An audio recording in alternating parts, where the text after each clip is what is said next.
Sa previous video, na-solve na natin yung rotations at A, at B, at C, and deflection at C.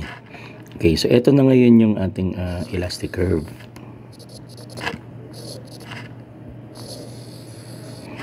So ito yung si point A, point B, and point C. Okay, so si point C ay nag-deflect down. At yun yung ating deflection, direction is downward. Then at point A, tayo ay gagawa ng tangent line. So initially, yung line at A is horizontal. Then after deflecting, nag-rotate si point A ng clockwise. So yun yung theta A, clockwise. Then at point B, draw tangent line. Initially, the line is horizontal, then after deflecting, nag-rotate siya counterclockwise. So yun yung theta B. So sinasabi ng sagot na counterclockwise yung rotation at B. Then at point C, gawa tayo ng tangent line. Initially, the line is horizontal. At point C, the line is horizontal, and then after deflecting, nag-rotate clockwise. So yun si point C, clockwise, yung theta C. Okay, next is ilolocate natin yung lowest point.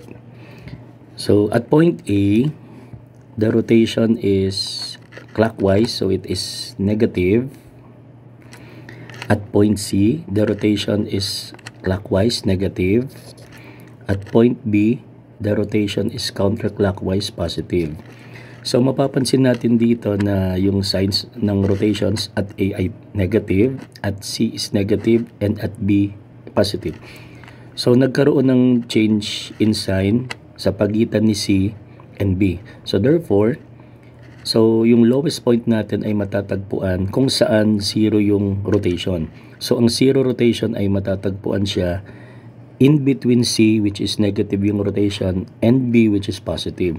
So somewhere in between B and C is the location of the lowest point. So may dalawang solutions tayo para ma-locate ang lowest point. So solution 1. So since alam natin na ang lowest point ay nasa pagitan ng B and C, so tayo ay mag-assume ng any point sa pagitan ni B and C. Say halimbawa ito, tawagin nating point D. And yung distance of point D, say from left,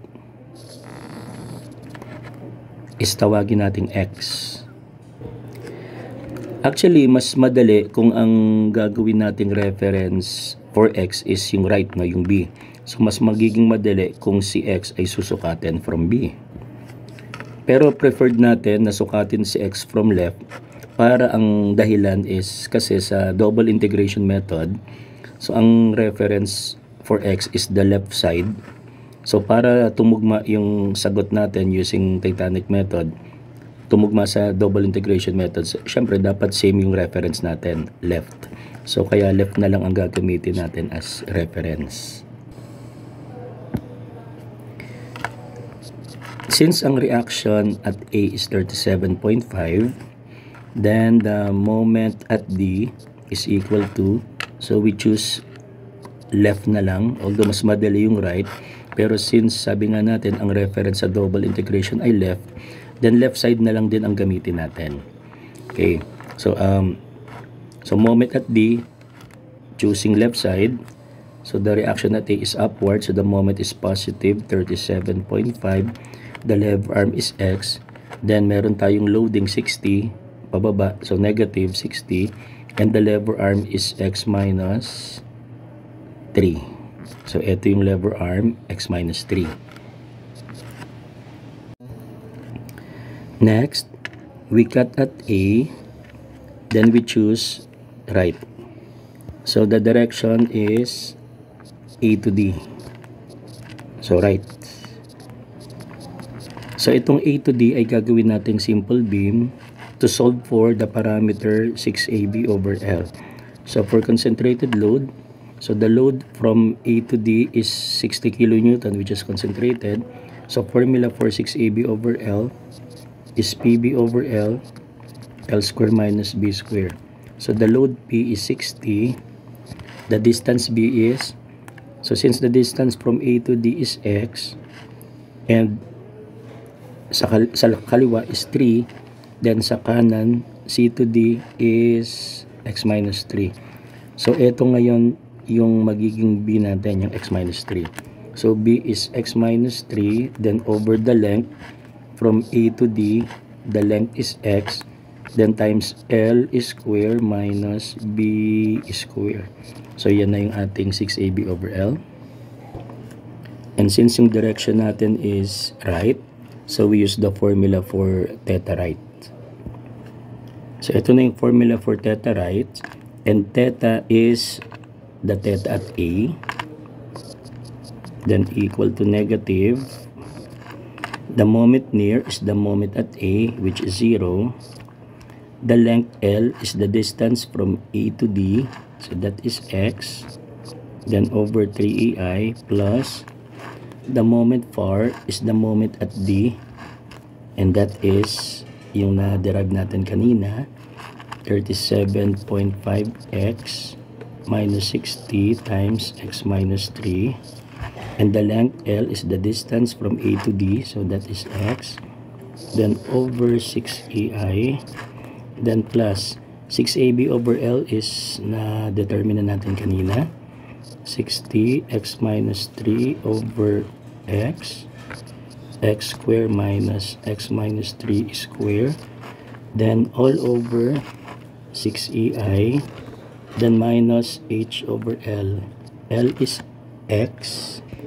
So for h, tayo ay gagawa ng horizontal line from A to D. So ang direction is A to D.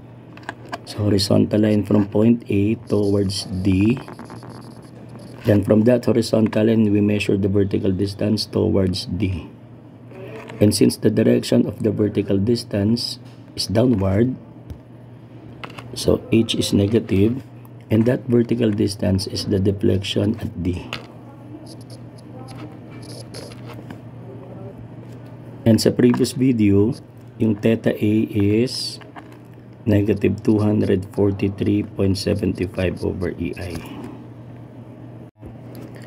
Simplify the equation. Yung negative sa right side, ilipat sa left side. Sa left side, magiging 243.75. And to eliminate the EI sa denominator, we multiply the whole equation by EI. Then equal to yung right side. So 37.5x times x over 6 is 6.25 x squared. Then minus 60 times x minus 3 times x over 6 is 10. Then x minus 3 times x. Then plus 60x minus 3 over x times x squared. Then over 6 is plus 10 x minus 3 times x. And then minus ito. So minus 60 over 6 is 10. Then x minus 3 times x minus 3 square is x minus 3 cube.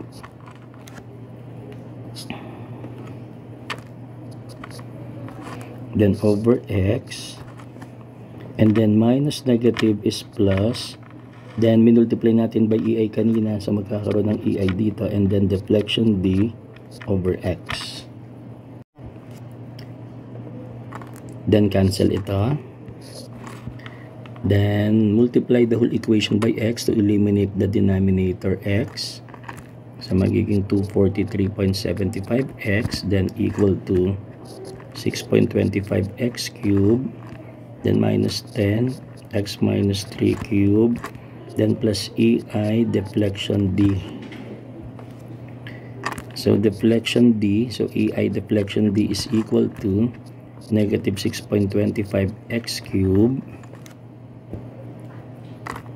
plus 10 x minus 3 cube, then plus 243.75x. Take note na dito sa solution natin, Titanic method, nag-assume tayo ng deflection D which is downward. At dahil tama naman yung assumption natin, downward, Kaya ang deflection at D is positive. Pero take note, sa beam-oriented sign convention and sa double integration method, that when the deflection is downward, it is negative. So para tumugma itong equation ng deflection na to sa equation ng deflection sa double integration method, lalagyan natin yan ng negative. So lalagyan natin ng negative yung right side kasi ang convention sa double integration method na kapag nag-deflect downward, so dapat the deflection is negative. So nung nilagyan natin ng negative yung right side, then simplify.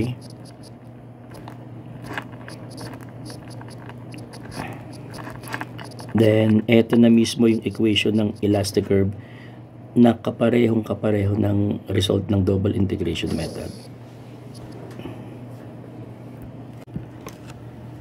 Okay, kaya ni Titanic method na i-determine yung equation ng elastic curve, pero napansin natin na medyo komplikado yung proseso, no? So mas madali pa rin yung double integration method in solving for the equation of the elastic curve. So ngayon naman, hahanapin natin is the location of the lowest point and the deflection at the lowest point. Okay, so ang gagawin natin, itong equation ng elastic curve na ito ay i-derivative natin to locate the lowest point. So recall, ito yung sagot natin sa required number 5 equation of the elastic curve. So to locate the lowest point, we get the derivative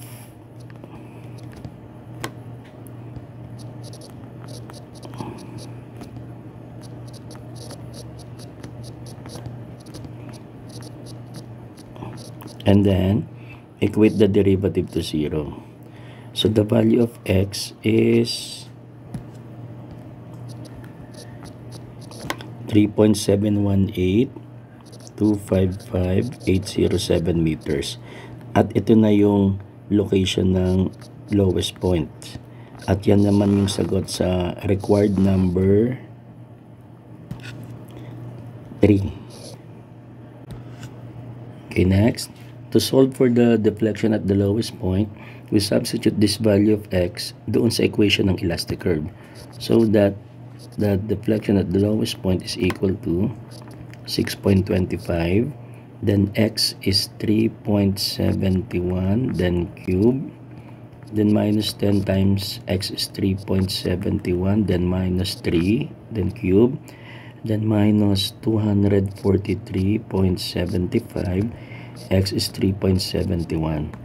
So that the deflection at the lowest point is negative 588.7398265.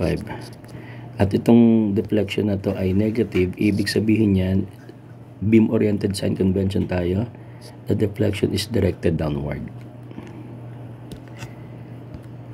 So ito na yung sagot para sa required number 4, the deflection at the lowest point. Recall sa solution 1 that tayo ay nag-assume ng point D. So itong point D na to is anywhere in between B and C. And take note na ang deflection at D is not the maximum deflection. So kaya ang ginawa natin sa solution 1 is, so tayo ay kumuha ng equation ng deflection at any point.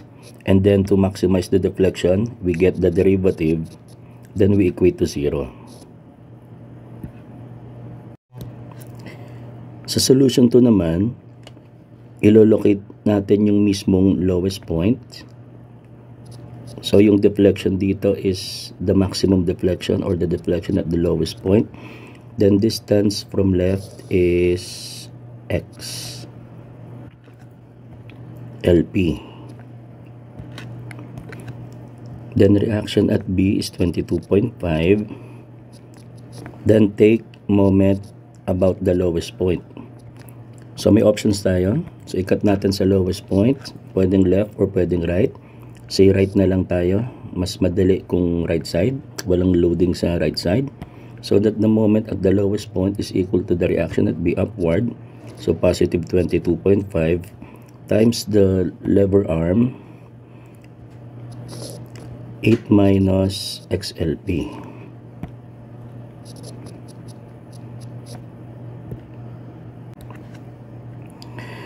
Consider the direction B to LP. So the direction is left.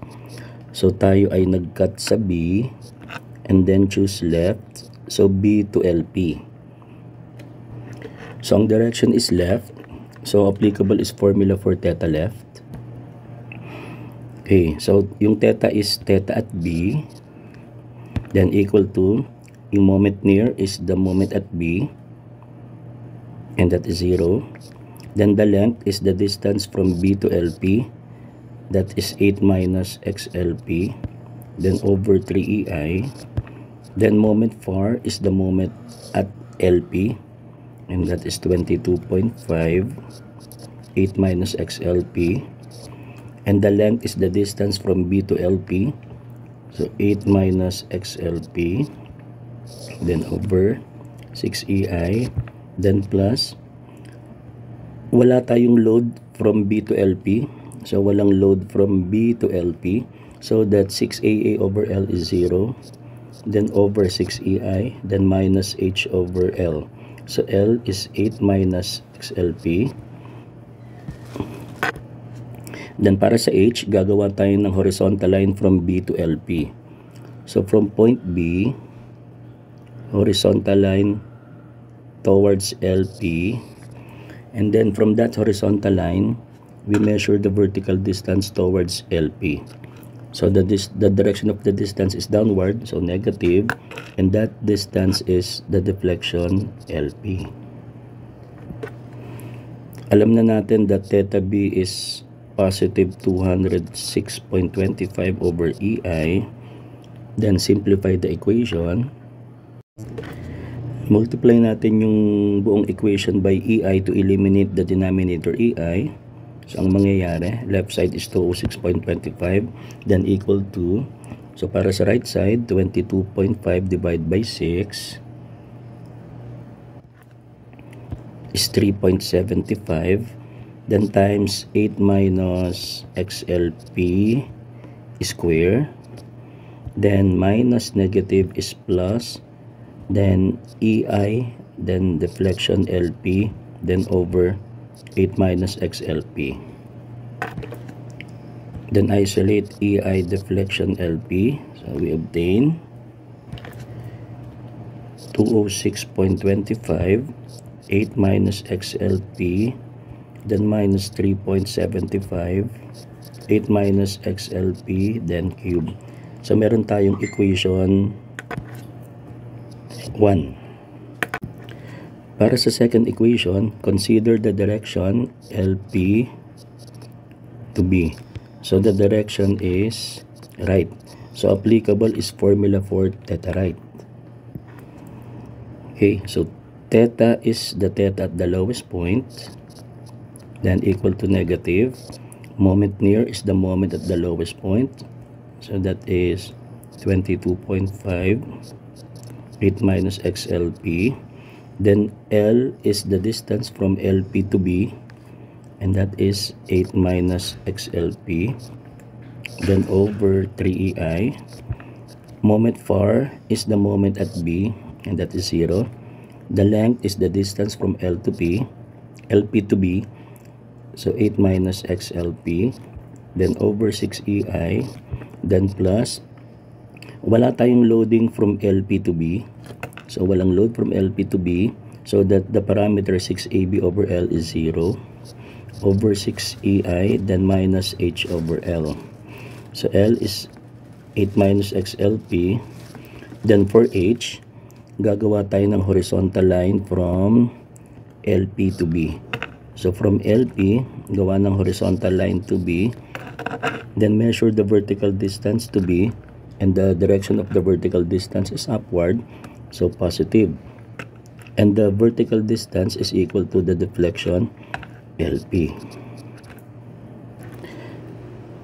At the lowest point, the theta is 0. So kung gagawa tayo ng tangent line at the lowest point, so the tangent line will be horizontal so that the theta is 0. Next, simplify the equation. So 0 is equal to, so para sa right side, 22.5 divided by 3 is 7.5. then times 8 minus XLP square. Then multiply natin yung equation by EI para ma-eliminate na yung EI sa denominator. And then minus EI deflection LP over 8 minus XLP. Then isolate EI deflection LP. So we obtain 7.5 8 minus XLP squared times X minus XLP raised to 1, so therefore raised to 3. So ito naman yung ating equation 2. Ito na yung ating dalawang equations. So dalawa yung unknowns, deflection LP and XLP. So equate the two equations. And equate the two equations to eliminate the deflection LP. So we obtain XLP equal to 3.718 255,807. At ito na yung location ng lowest point. Katulad din yan ng sagot natin kanina using solution 1. And then ngayong alam na natin yung XLP, then isubstitute natin siya sa equations 1 or 2. Say choose 2. Mas maigsi yung equation 2, then we obtain the deflection LP. So XLP is 3.718 and then cube, so that deflection LP is 588.7398,265. So positive ang result, so meaning the assumption is correct. So inassume natin na si LP ay nag-deflect down. So dahil positive ang result, so correct assumption. And then sabi natin kapag beam-oriented sign convention, so kapag ang deflection is downward, it is negative. So kapag ginamitan natin ng beam-oriented, so lalagyan natin ng negative sign. So ito na yung sagot para sa deflection lowest point. Dito naman tayo sa equation for the joint rotation. Say, balikan natin yung point D. Then, its distance from left is X. So, ang reference natin is yung left. Then, ito na yung moment equation. Moment D, considering left. Then, choose the direction D to A. So, ang direction is left. So, cut at D, choose left. So, left ang pinili natin para yung result ng Titanic method ay maging kapareho ng result ni double integration method. Ito na yung formula for theta left. So, yung theta is the theta at the variable point D. Moment near is the moment at D, and that is 37.5x minus 60 x minus 3.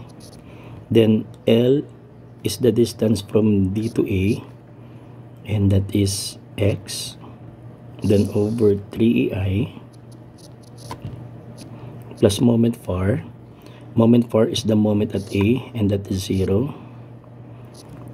The length is the distance from D to A, is x, then over 6EI, then plus 6AA over L. So the load from D to A is concentrated load. So the distance A is 3. So formula for 6A over L for concentrated load is P.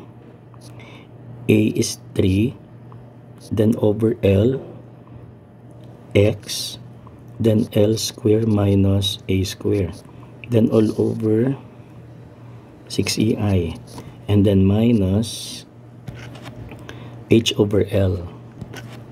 So the length is X, then ang problema natin is the H. So tayo ay gagawa ng horizontal line from D to A, since our direction is D to A. So horizontal line from D towards A, And the vertical distance from the horizontal line at D to point A is upward. So H is positive, and that vertical distance is equal to the deflection at D.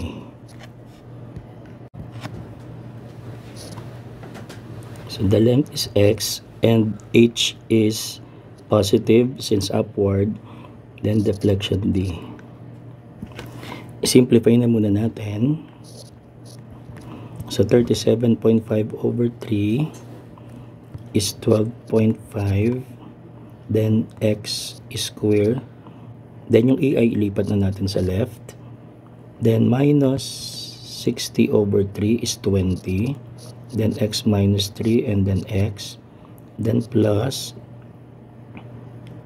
60 times 3 over 6 is 30, then X square over X is X, then minus 60 times 3 square over 6 is 270, then over X, then minus deflection D, merong EI, so EI deflection D, then over X. Ang problema natin ngayon yung EI deflection B. So actually na-derive na natin yung equation ng elastic curve kanina. So yun nga lang, dalawang perspective yung equation ng elastic curve, ano?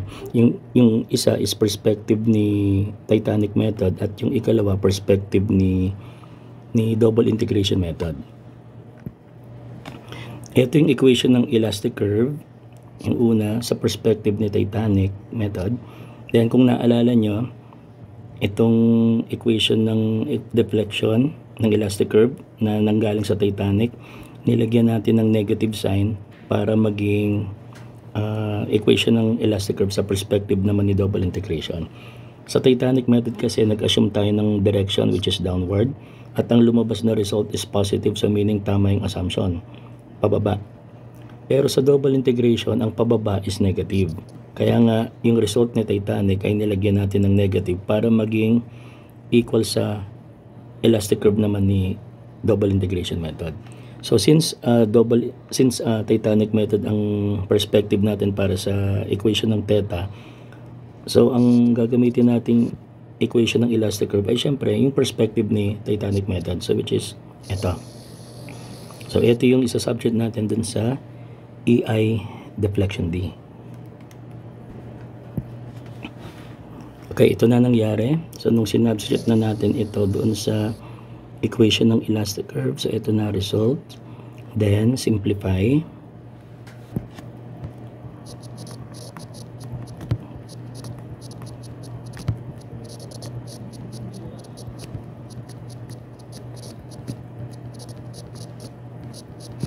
Then distribute natin yung denominator x doon sa numerator.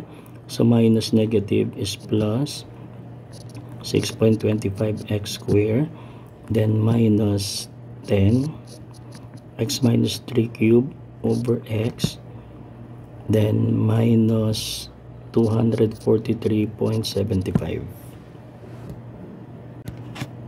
Then simplify pa.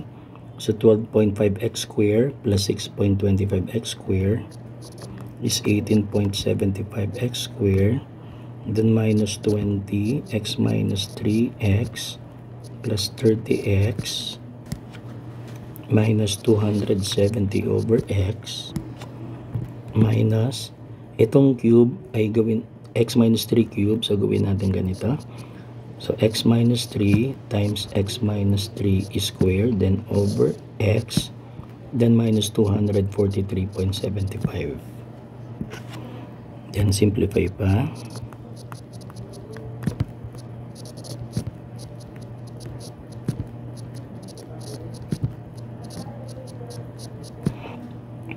Itong x tsaka itong minus 3 i-distribute natin. So bali minus 10 times x over x times x minus 3 square is 10 x minus 3 square, then minus negative is plus 30 x minus 3 square over x, then minus 243.75. Then simplify pa. So 18.75x squared, then distribute the second term. So minus 20x squared plus 60x, then plus 30x minus 270 over x minus 10, and then expand. X minus 3 squared is x squared minus 6x plus 9, then plus expand 30 over x times x squared minus 6x plus 9, then minus 243.75. Ito na yung ating equation. Then simplify pa natin further. So 18.75x squared minus 20x squared, 60 plus 30 is 90, then x, then minus 270 over x, then distribute natin yung 10. So minus 10x squared plus 60x minus 90, then plus distribute natin yung 30 over x. So 30 over x times x squared is 30x, then minus 180, then plus 270 over x, then minus 243.75. And simplify further, cancel yung 270 over x. So 18.75x squared, then minus 20x squared, and 10x squared is 30x squared. So wag na muna natin pagsamahin yung 18.75x squared tsaka 30x squared. Then plus 90, 60, and 30. So 180x. Then negative 90 and negative 180 is negative 270. Then minus 243.75. So wag na rin natin munang pagsamahin yung 270 and 243.75. Then simplify further, 18.75x squared. Then dito sa tatlong terms na ito, i-factor out natin negative 30. Then x squared minus 6x plus 9, then minus 243.75. Simplify. So 18.75x squared minus 3 times x minus 3 squared minus 243.75. So ito na actually yung equation for the joint rotation kapag yung point is within the segment CD. At siya na rin mismo yung equation ng joint rotation na makukuha using double integration method. So ito na yung sagot sa required number 6, the equation of the joint rotation. So kaya rin naman pala ng Titanic method na kumuha ng equation ng joint rotation. So yun nga lang, obvious na medyo komplikado yung algebra. Kaya kung ang tinatanong ay equation of joint rotation, mas madali kung gamitan na lang natin ng double integration method. So ang Titanic method ay hindi practical na i-apply sa pagsosolve ng equation ng joint rotations and equations ng elastic curve. So kung equations ng joint rotations and elastic curve, much better kung ang gamitin na lang ay double integration method.